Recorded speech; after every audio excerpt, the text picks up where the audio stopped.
வணக்கம். உதயம் செய்திகளின் இரவு நேர பிரதான செய்திகள். முதலில் தலைப்புச் செய்திகள்.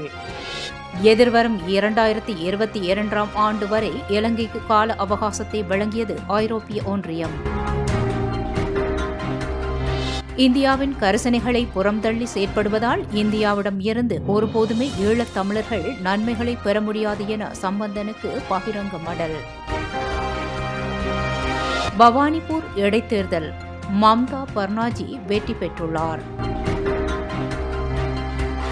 அரசியலில் இருந்து விடைபெறுகின்றேன் என பிலிப்பைன்ஸ் ஜனாதிபதி அறிவிப்பு. இலங்கை கிரிக்கெட் அணியின் பயிற்றுநராக உமேஷ் ரத்நாயக்கா நியமனம். இன்றைய செய்திகளுக்கு பிரதான அனுசரணை ட்ரியா மணி டிரான்ஸ்ஃபர். உலகின் எப்பாகத்திற்கும் பணத்தை அனுப்ப உடன் நாடுங்கள் ட்ரியா மணி டிரான்ஸ்ஃபர்.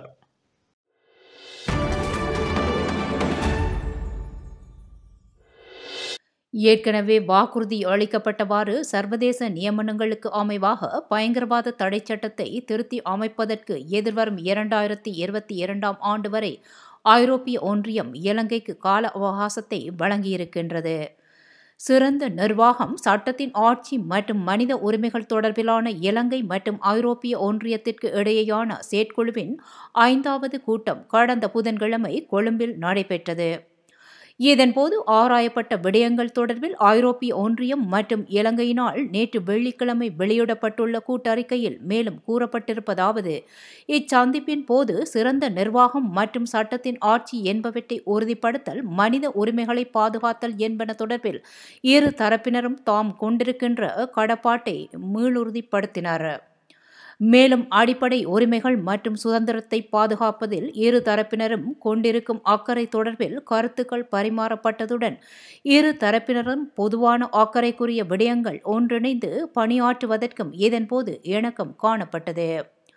அதேவேளை நீதி, நல்லிணக்கம் மற்றும் பொறுப்புக்கூறல் ஆகியவற்றின் ஊடாக சமூக, பொருளாதார மற்றும் அரசியல் ரீதியான ஒன்றிணைவை ஏற்படுத்துவதன் அவசியம் தொடர்பில் ஐரோப்பிய ஒன்றிய பிரதிநிதிகள் வலியுறுத்தினர். தொடர்ந்து அரசியல் அமைப்பிற்கான 20வது திருத்தம், நீதிமன்றத்தின் சுயாதீனத்தன்மை, அதிகார பரவலாக்கம் மற்றும் சுயாதீன கட்டமைப்புகளினால் முன்னெடுக்கப்பட்டு வரும் நடவடிக்கைகள் குறித்தும் இதன்போது கலந்துரையாடப்பட்டது. சுயாதீன கட்டமைப்புகள் செயற்திறனாக இயங்க வேண்டியதன் அவசியம் தொடர்பிலும் இரு தரப்பினராலும் சுட்டிக்காட்டப்பட்டது. அடுத்ததாக இரு தரப்பினரும் சிவில் சமூக அமைப்புகளுடன் இணைந்து பணியாற்றல் மற்றும் அவை சுதந்திரமாக செயற்படுவதற்கு அனுமதித்தல் ஆகியவற்றின் அவசியத்தை ஏற்றுக்கொண்டதுடன் இவ்விடயத்தில் இலங்கைக்கு தேவையான அனைத்து ஒத்துழைப்புகளையும் வழங்க தயாராக இருப்பதாக ஐரோப்பிய ஒன்றியத்தின் பிரதிநிதிகள் உறுதியளித்தனர். சிறுபான்மையின சமூகங்களுடன் தொடர்புடைய பிரச்சினைகள் மற்றும் வெறுப்புணர்வு பேச்சுக்களை கையாள்வதற்கு மேற்கொள்ளப்பட்டுள்ள நடவடிக்கைகள் குறித்தும் இதன்போது ஆராயப்பட்டது. மேலும் பயங்கரவாத தடை சட்டத்தை மீளாய்விற்கு உட்படுத்தும் விடயத்தில் தற்போது முன்னெடுக்கப்பட்டுள்ள நடவடிக்கைகள் தொடர்பில் எடுத்து கூறிய இலங்கையின் பிரதிநிதிகள் அச்சட்டத்தை சர்வதேச நியமங்களுக்கு அமைவாக மாற்றி அமைப்பதில் இலங்கை கொண்டிருக்கும் உறுதிப்பாட்டையும் எடுத்துரைத்தனர்.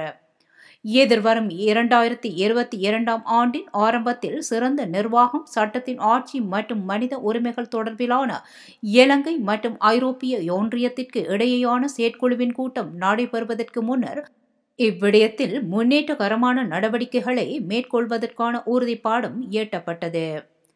அத்தோடு மரண தண்டனை குறித்து தமது எதிர்ப்பை வெளியிட்ட ஐரோப்பிய ஒன்றிய பிரதிநிதிகள் இலங்கை அதனை இல்லாதொழிப்பதற்கான நடவடிக்கைகளை முன்னெடுப்பதை தாம் ஊக்குவிப்பதாகவும் தெரிவித்துள்ளது. ஒருங்கிணைந்த கூட்டங்கள் இடம்பெறாமையானது சில தெளிவற்ற நிலைமைகளையும் குழப்பங்களையும் தோற்றுவித்துள்ளது என்றும், தமிழ் தேசிய கூட்டமைப்பின் ஒற்றுமையை சிதைப்பதற்கும் சில சக்திகள் முயற்சிகளை மேற்கொண்டுள்ளன என்றும் தமிழ் தேசிய கூட்டமைப்பின் தலைவரும் பாராளுமன்ற உறுப்பினருமான இரா சம்பந்தன் தெரிவித்துள்ளார். அவர் வெளியிட்டுள்ள ஊடக அறிக்கையிலேயே இந்த விடயங்கள் சுட்டிக்காட்டப்பட்டுள்ளன. தமிழ் தேசிய கூட்டமைப்பின் தலைவர்கள், பாராளுமன்ற உறுப்பினர்கள் மற்றும் ஏனைய பொறுப்புகளை வகிக்கும் அங்கத்தவர்கள் பொதுவாக வடக்கு கிழக்கு மாகாண மாவட்டங்களில் வசிக்கின்றார்கள். கொரோனா வைரஸின் தாக்கம் தனியாகவும் குழுக்களாகவும் கலந்துரையாடல்களை முன்னெடுப்பதற்கு தடையாக அமைந்துள்ளது. இதன் விளைவாக சில விடயங்கள் தொடர்பில் தெளிவற்ற நிலைமை உருவாகியுள்ளது. தேசிய பிரச்சினைக்கான அரசியல் தீர்வொன்றினை அரசியல் யாப்பினூடாக பெற்றுக்கொள்வதே தமிழ் தேசிய கூட்டமைப்பின் மிக பிரதானமான குறிக்கோளாகும். இந்த நாட்டிலே தமது பூர்வீகத்தினை கொண்டுள்ள மக்களின் இறையாண்மையானது முழு நாட்டிலும் அவர்களுக்கான ஆட்சி அதிகாரம், அடிப்படை உரிமைகள் மற்றும் வாக்குரிமை என்பனவற்றினை உள்ளடக்கும். அவைகளின் வரலாற்று ரீதியான பூர்வீகம் மற்றும் இலங்கை அரசாங்கமும் தலைவர்களும் உள்நாட்டிலும் சர்வதேசத்திற்கும் கொடுத்த வாக்குறுதிகளின் அடிப்படையிலும் இலங்கை அரசாங்கம் ஏற்படுத்தி கொண்டுள்ள சர்வதேச உடன்படிக்கைகள் மற்றும் பிரமாணங்களின் அடிப்படையிலும் அமையப்பெற்றதாகும். இந்த அடிப்படை விடயம் குறித்து தமிழ் தேசிய கூட்டமைப்பு மிக தெளிவாகவும் உறுதியாகவும் தனது நிலைப்பாட்டினை தெரிவித்துள்ளது. ஏனைய சில விடயங்கள் தொடர்பில் ஒருங்கிணைந்த கூட்டங்கள் இடம்பெறாமையானது சில தெளிவற்ற நிலைமைகளையும் குழப்பங்களையும் தோற்றுவித்துள்ளது. அதேவேளை தமிழ் தேசிய கூட்டமைப்பின் ஒற்றுமையை சிதைப்பதற்கும் சில சக்திகள் முயற்சிகளை மேற்கொண்டுள்ளன. ஒற்றுமையை உறுதி செய்யும் முகமாக இந்த விடயங்கள் தொடர்பில் சம்பந்தப்பட்டவர்களுடன் கலந்துரையாடல்கள் இடம்பெறும். முழுமையான அனைத்தும் உள்ளடங்கிய ஒரு அரசியல் யாப்பினை இந்த நாடு உருவாக்க முனைவதாக கூறப்படுகின்றது. இந்த முக்கிய தருணத்தில் ஒற்றுமையை பேணுவது அடிப்படையானதாகும். மக்கள் மத்தியில் ஒரு தெளிவு இருக்க வேண்டும். மாறாக அவர்களை குழப்பக்கூடாது. ஒன்றுபட்ட பிளவுபடாத நாட்டிற்குள் சமத்துவம், நீதி மற்றும் சுய கௌரவம் என்பனவற்றின் அடிப்படையில் ஒரு தீர்வினை எட்டும் எமது குறிக்கோளில் உறுதியாக பயணிப்பதற்கு தெளிவின்மைகளையும் குழப்பங்களையும் தவிர்த்து கொள்ளுமாறு அனைவரையும் கேட்டுக்கொள்கின்றேன் என்று சம்பந்தன் தெரிவித்துள்ளார்.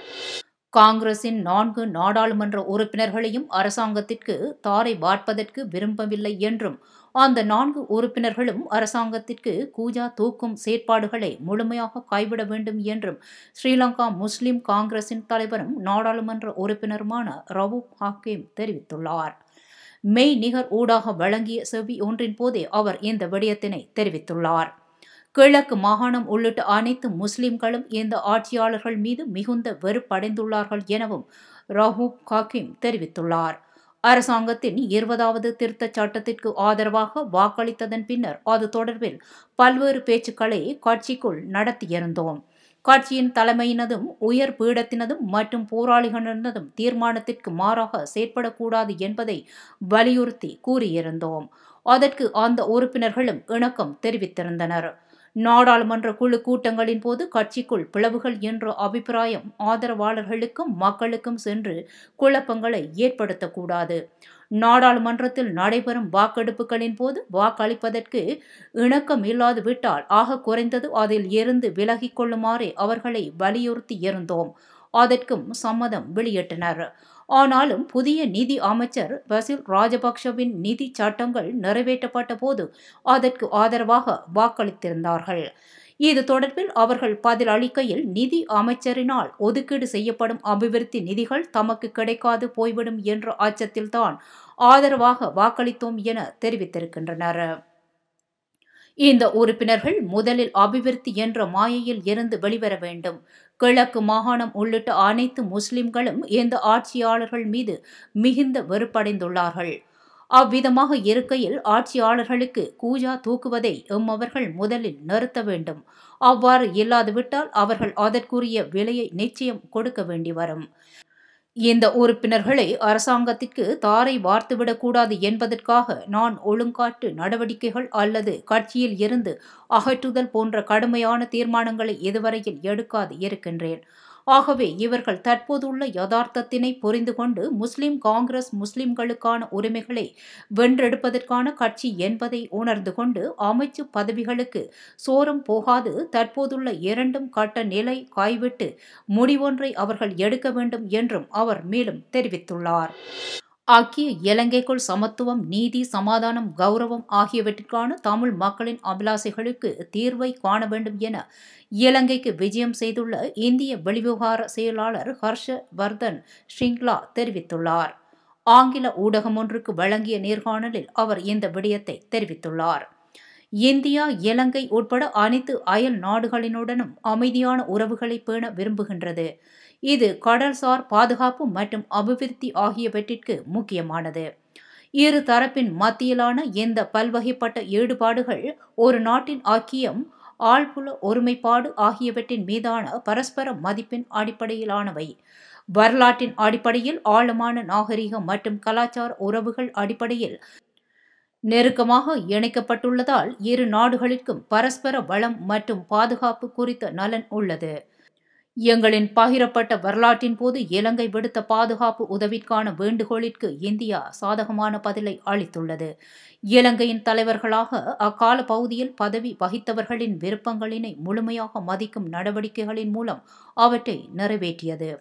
13வது திருத்தத்தின் நன்மைகள் குறித்து இந்தியாவின் கருத்து என்பது மேலே குறிப்பிட்ட அணுகுமுறையின் அடிப்படையில் அமைந்துள்ளது. இதன் காரணமாக ஐக்கிய இலங்கைக்குள் சமத்துவம், நீதி, சமாதானம், கௌரவம் ஆகியவற்றிற்கான தமிழ் மக்களின் அபிலாசைகளிற்கு தீர்வை காணுமாறு நாங்கள் இலங்கை அரசாங்கத்தை கேட்டுக்கொண்டுள்ளோம். 13வது திருத்தத்தை நடைமுறைப்படுத்துவதன் மூலமும் நல்லிணக்க நடைமுறைகளை முன்னோக்கி நகர்த்துவதன் மூலமும் இதனை செய்ய வேண்டும். இதுவே எங்கள் கருத்து. இது பன்முகத்தன்மை கொண்ட சமூகம் கொண்ட நாடு என்ற இலங்கையின் தன்மையை மேலும் வலுப்படுத்தும் என்றும் அவர் மேலும் தெரிவித்தார். பிராந்திய சக்தியான இந்தியா ஈழத்தமிழ் மக்களின் சேவகன் அல்ல. இந்த மனோபாவத்தின் அடிப்படையில் விடயங்களை கையாள முற்பட்டமையால் தான் இன்றும் விடயங்கள் வெறுமனே பேசப்பட்டு கொண்டே இருக்கின்றன. இந்தியாவின் கரிசனைகளை ஆர்வங்களை புறம் தள்ளி செயற்படுவதால் இந்தியாவிடம் இருந்து ஒருபோதுமே ஈழத் தமிழர்கள் நன்மைகளை பெற முடியாது. இதனை விளங்கிக் கொள்வதில் உங்களுடைய அனுபவம் ஒருபோதும் உங்களுக்கு சிரமத்தை தராது என்று நம்புகின்றேன் என்று தமிழ் தேசிய கூட்டமைப்பின் தலைவர் இரா சம்பந்தனுக்கு பகிரங்க கடிதம் ஒன்று அனுப்பப்பட்டுள்ளது.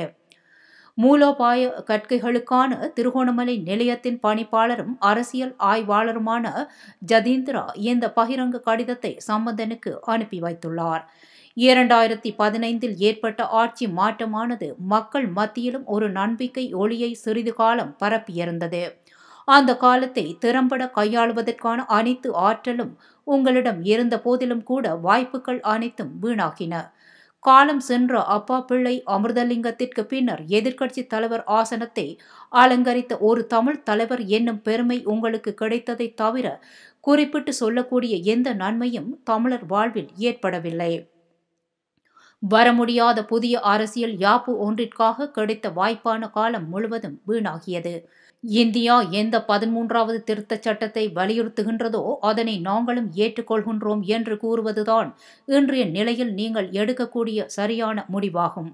இந்திய இலங்கை ஒப்பந்தத்தின் அடிப்படையில் 13வது திருத்தச் சட்டத்தை முழுமையாக அமுல்படுத்துவதற்கான பொறுப்பை முற்றிலுமாக புது டில்லியிடம் ஒப்படைக்கின்றோம் என்று கூறுங்கள்.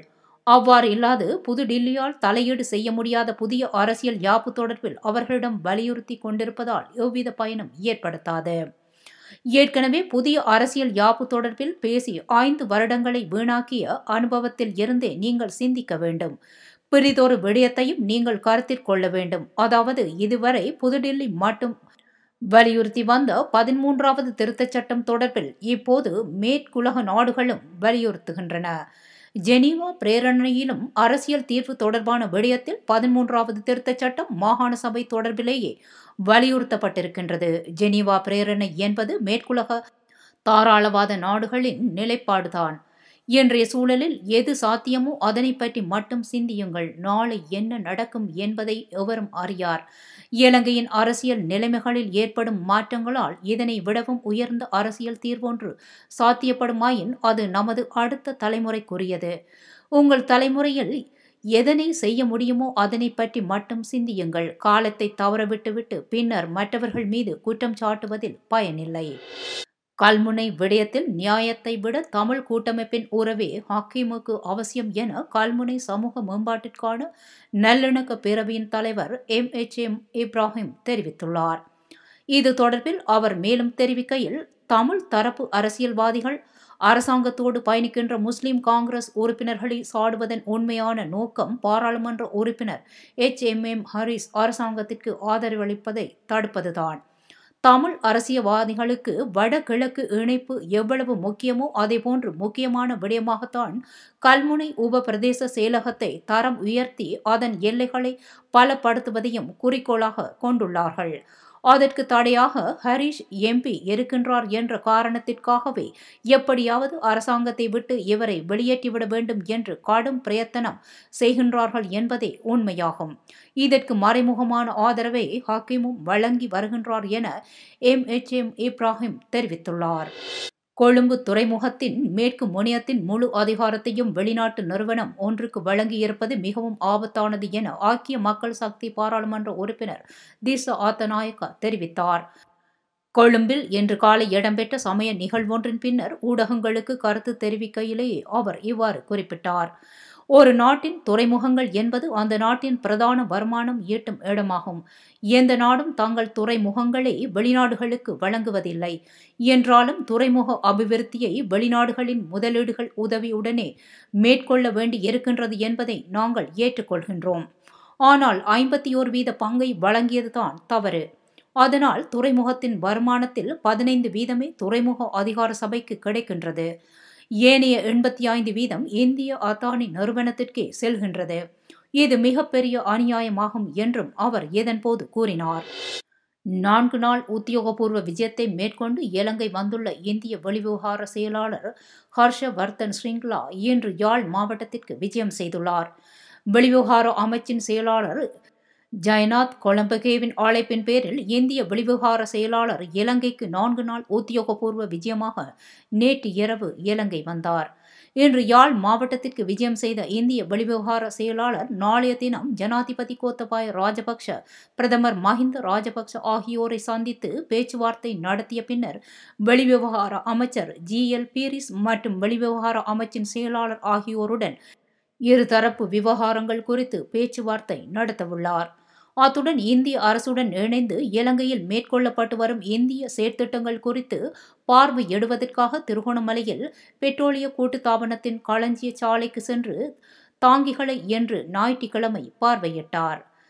சீனகுடா விமான நிலையத்தில் இன்று காலை 11 மணிக்கு வருகை தந்த இந்திய வெளிவிவகார அமைச்சர் பெட்ரோலிய கூட்டுத்தாபனத்திற்குள் செல்வதற்காக இரு பக்க வீதிகளிலும் பலத்த பாதுகாப்புக்கு மத்தியில் விசேட அதிரடி படையினரின் உதவியுடன் சீனகுடாவில் உள்ள பெட்ரோலிய கூட்டுத்தாபனத்தையும் தாங்கிகளையும் பார்வையிட்டார்.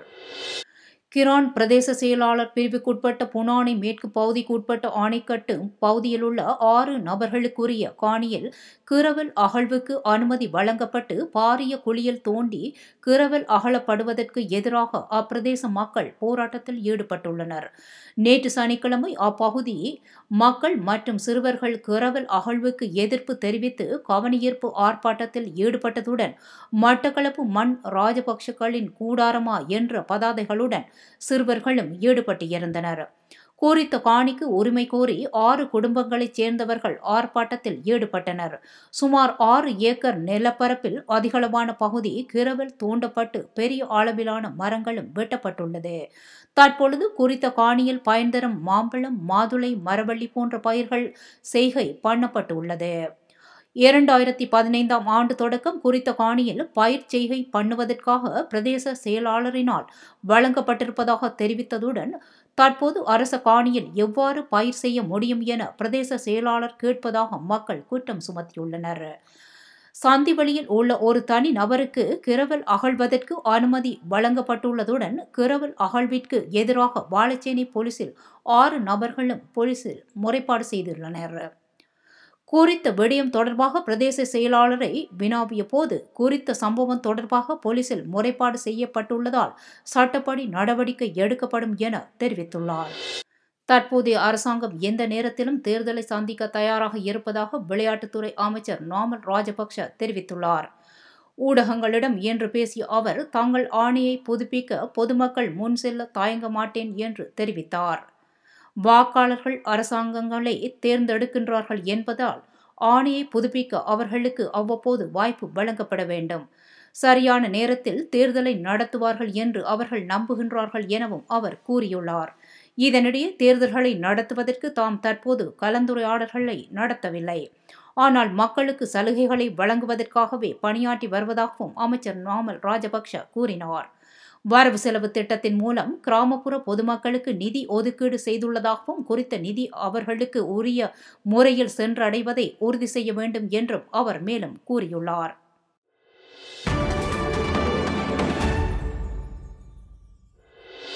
பவானிபூர் இடைத்தேர்தலில் பிரியங்கா டிப்ரிவாலை விட 56,388 வாக்கு வித்தியாசத்தில் மம்தா பானர்ஜி வெற்றி பெற்றுள்ளார். மேற்கு வங்காளத்தில் கடந்த ஏப்ரல் மே மாதங்களில் நடந்த சட்டசபை தேர்தலில் நந்திகிராம் தொகுதியில் போட்டியிட்ட முதல் மந்திரி மம்தா பானர்ஜி தோல்வி அடைந்தார். இருப்பினும் அவரது கட்சி அதிக இடங்களை கைப்பற்றி ஆட்சியை பிடித்தது. எம்எல்ஏவாக இல்லாத நிலையில் மம்தா பானர்ஜி மீண்டும் முதல் மந்திரியாக பதவியேற்றார். தேர்தல் ஆணைக்குழுவின் விதிகள்படி எம்எல்ஏ அல்லது எம்எல்சி பதவிகளில் இல்லாதவர்களும் முதல் மந்திரியாக அல்லது மந்திரியாக பதவியேற்கலாம். ஆனால் அவர்கள் 6 மாத காலத்திற்குள் எம்எல்ஏவாக வெற்றி பெற வேண்டும்.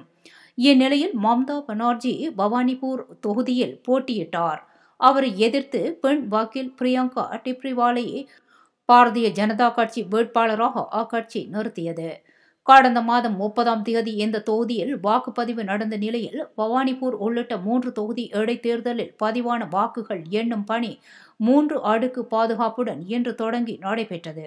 இதில் முதல் சுற்றில் இருந்தே மம்தா பானர்ஜி முன்னிலையில் இருந்தார். இந்நிலையில் பவானிபூர் இடைத்தேர்தலில் மேற்கு வங்காள முதல் மந்திரி மம்தா பானர்ஜி வெற்றி பெற்றுள்ளார். 20வது சுற்றில் பாரதிய ஜனதா கட்சியின் பிரியங்கா டிப்ரிவாலை விட 56,388 வாக்கு வித்தியாசத்தில் மம்தா பானர்ஜி வெற்றி பெற்றுள்ளார். போதைப்பொருள் வழக்கில் நடிகர் ஷாருக்கானின் மகன் ஆரியன் கான் கைது செய்யப்பட்டுள்ளார். மும்பையில் இருந்து கோவாவிற்கு இயக்கப்பட்டு வரும் சொகுசு கப்பலில் போதை விருந்து நடப்பதாக போதைப்பொருள் தடுப்பு பிரிவு போலீசாருக்கு ரகசிய தகவலை கிடைத்தது. இதை அடுத்து போதைப்பொருள் தடுப்பு பிரிவு மும்பை மண்டல இயக்குனர் சமீர் தலைமையில் அதிகாரிகள் அந்த சொகுசு கப்பலில் சாதாரண பயணிகள் போன்று டிக்கெட் எடுத்து பயணம் செய்தனர். கப்பல் மும்பையில் இருந்து கிளம்பிய சிறிது நேரத்தில் விருந்து ஆரம்பமானது. விருந்தில் கஞ்சா, கொகைன் போன்ற போதைப் பொருட்களை பயன்படுத்தியது தெரியவந்ததை அடுத்து அதிகாரிகள் அதிரடி சோதனை நடத்தினர். இதில் போதைப்பொருள் பயன்படுத்தியவர்கள், போதைப்பொருள் வைத்திருந்தவர்கள் என பாலிவுட் நடிகர் ஷாருக்கான் மகன் ஆரியன் கான் உட்பட 13 பேரை பிடித்தனர். பிடிபட்ட அனைவரிடமும் 20 மணி நேரத்திற்கு மேலாக விசாரணை நடத்தப்பட்ட நிலையில் விசாரணை முடிவில் ஷாருக்கான் மகன் ஆரியன் கானை போதைப்பொருள் தடுப்பு பிரிவு போலீசார் கைது செய்துள்ளார்கள்.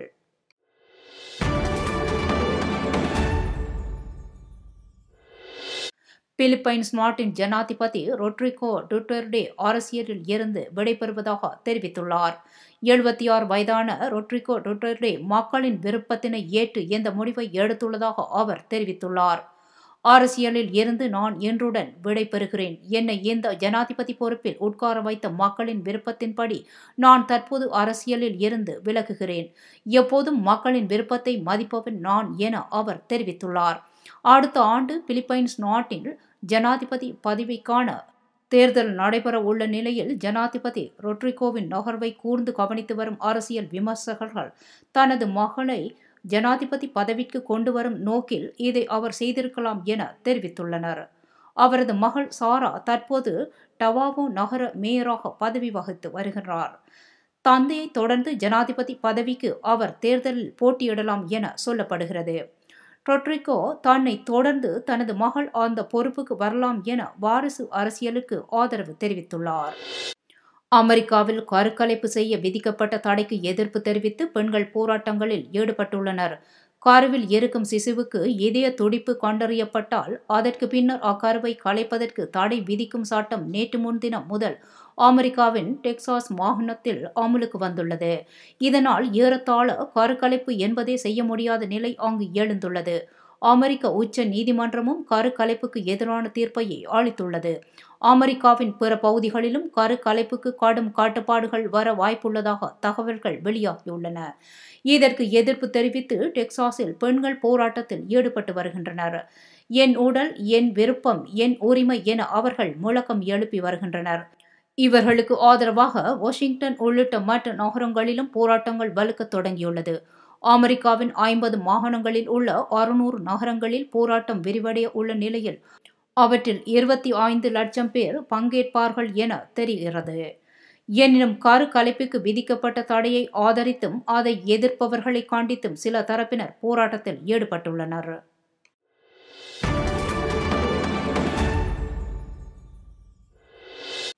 இலங்கை ஏ கிரிக்கெட் அணியின் பிரதான பயிற்றுநராக இலங்கை அணியின் முன்னாள் வேகப்பந்து வீச்சாளரான ருமேஷ் ரத்நாயக்கா நியமிக்கப்பட்டுள்ளார்.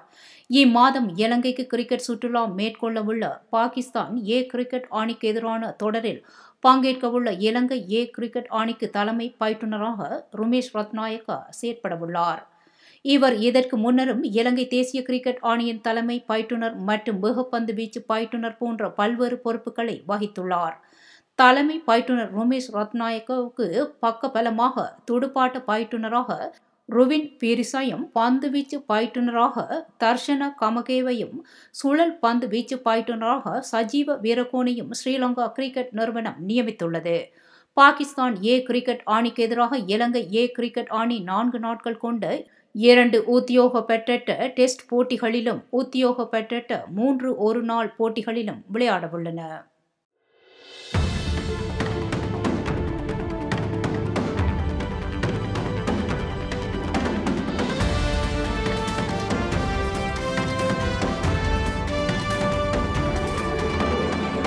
இத்துடன் உதயம் செய்திகளின் இரவு நேர பிரதான செய்திகள் நிறைவு பெறுகின்றன.